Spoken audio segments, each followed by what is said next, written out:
Hey guys, Patrick here. There's a lot to unpack in our respective worlds these days. The geopolitical hornet's nest is upside down and it's angry. It's impacting all segments of our lives. And of course, it's impacting the real estate market, in particular, the Niagara real estate market, which I am here to talk about today. First, my name is Patrick Burke, a realtor with Bosley Real Estate right here in Niagara and a proud member of the THEbTEAM real estate team as well. I'm knee-deep in the real estate data and the market goings-on. I've been tracking it for basically 20 years. So if you ever want to have a conversation about the market as it relates to your house, your street, your neighborhood, the region, whatever you want to do, let's chat. Today's video is about confidence, market sentiment. Any market lives and breathes on the amount or lack of confidence that exists. So when you look at the high diver who goes out to the edge of that high diving board, looking down, I don't even know how high, 30, 50 feet down to the water, there's nerves, right? How courageous, how confident do they feel to take that leap or not take that leap? Or the person that gets the job offer to pull up stakes and relocate their entire family over in that town way over there. There's risk, there's nerves, right?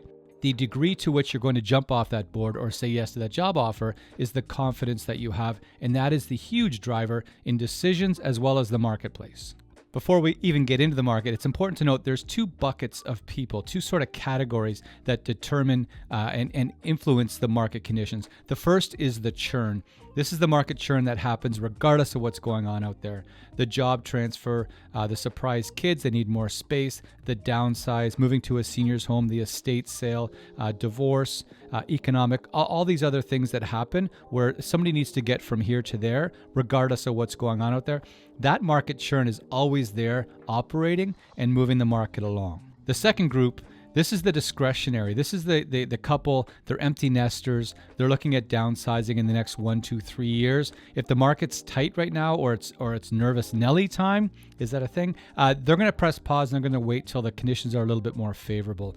Or the couple that are in their starter home that always wanted to get over into that neighborhood with the pool or bigger house or whatever the case may be.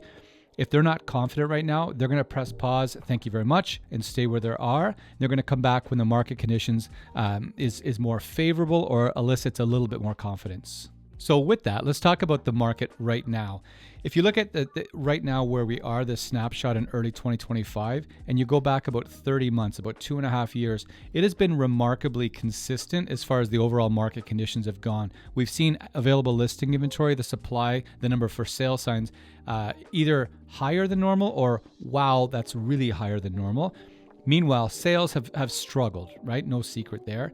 But they've oscillated, they've ebbed and flowed over those 30 months. Some months we're getting within shooting range of the 10-year average, and other times we were 20, 30, 40, 50% off of that 10-year average. What makes right now a little bit frustrating is when you look at that last 24, 30 months where sales were 20, 30, 40% off the 10-year, Q4 2024, the trends were looking better. We were moving in a much more positive direction. Market sentiment was better.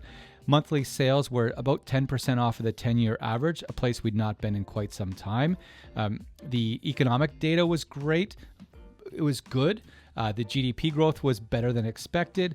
Overall, the Bank of Canada was lowering rates. There was all kinds of ingredients to the market that make it more tempting and more interesting and a place where more people want to interact. Again, that second bucket of people who might downsize, that might upsize, that might do whatever.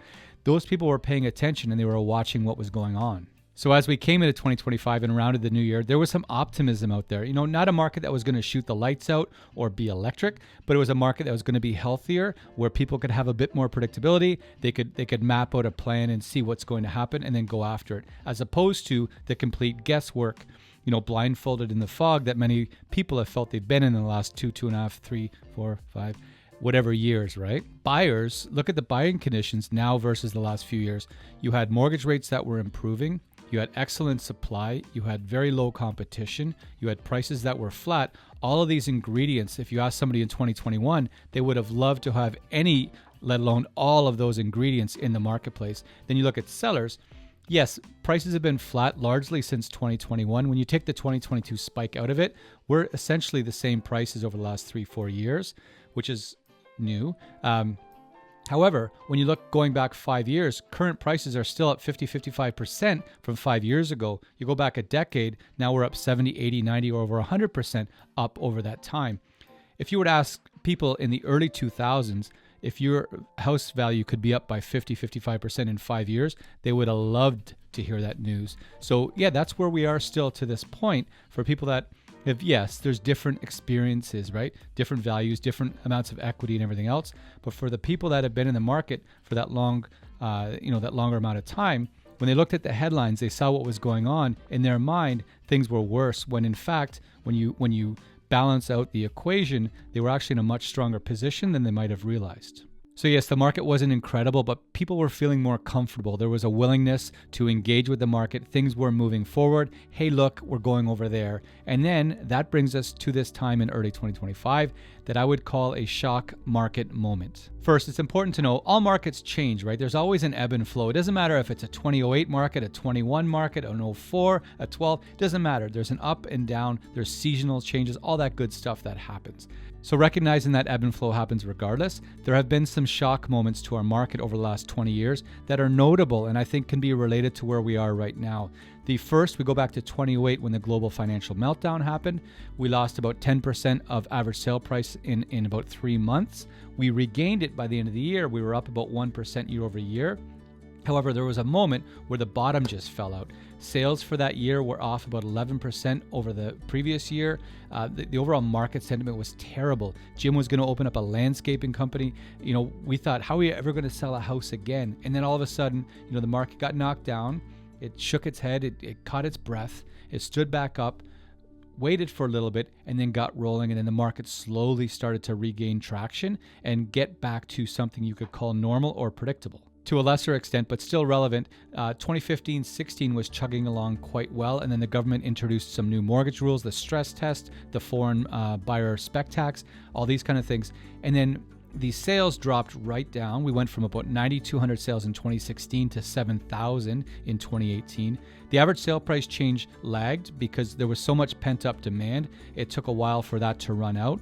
But still, average sale prices were up significantly in 2017, but up only 3% in 2018, which again, relative to 20 plus increase in 2017, a 3% growth is essentially declining at that point. And then we get to the granddaddy of all shock markets, which was COVID 2020. The market in 2019 was rocking and rolling. 2020 was going to be a big year anyway, but then COVID showed up mid-March.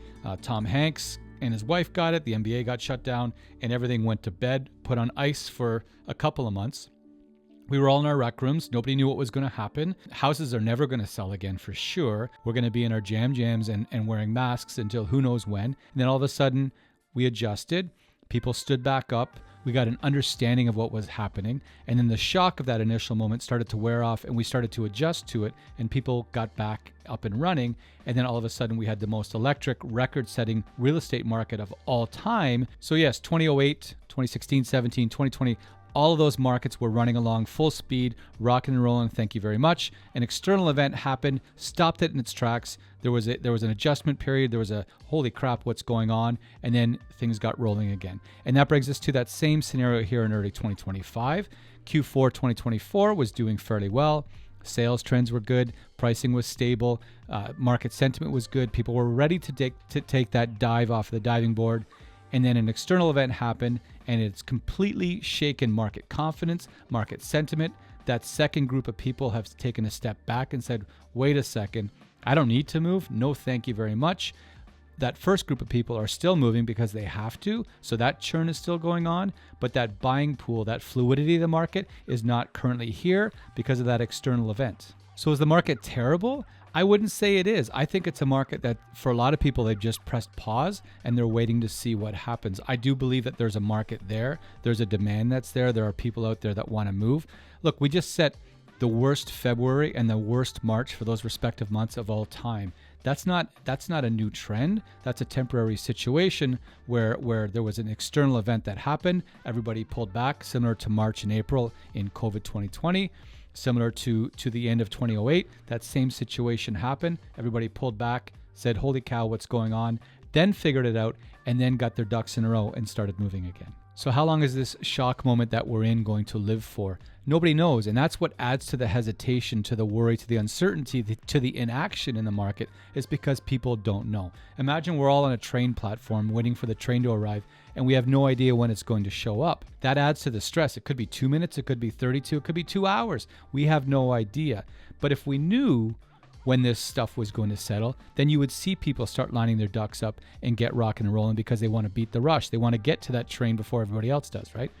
And that's the one thing I know for sure in these past markets, 2008, 16, 17, 2020, is that we didn't know we were coming out of that shock moment until we were kind of out of it. And we looked back and said, wow, what was that? And that's going to happen here too in 2025. At some point, some level-headedness, some normalcy will start to return, and then you'll see the wheels start turning and people start jumping in and people start hopping on that train. And then you'll have other people that are running trying to catch up because they don't want to miss it. Again, when that happens, I don't know. So all we can do is keep track of what's going on out there. Keep track of the data, keep track of the sort of anecdotal stuff, open house traffic, showing activity, offer activity. Is there one offer? Is there two offers? Was there 17 showings or one showing? Just keeping track of that sort of stuff and seeing as we go week to week, because there will be a point where we start to see the trends start to change, where that active supply and number of sales starts to do this. And then all of a sudden we see months of inventory improve. We see pricing perhaps change. We're going to start to see that.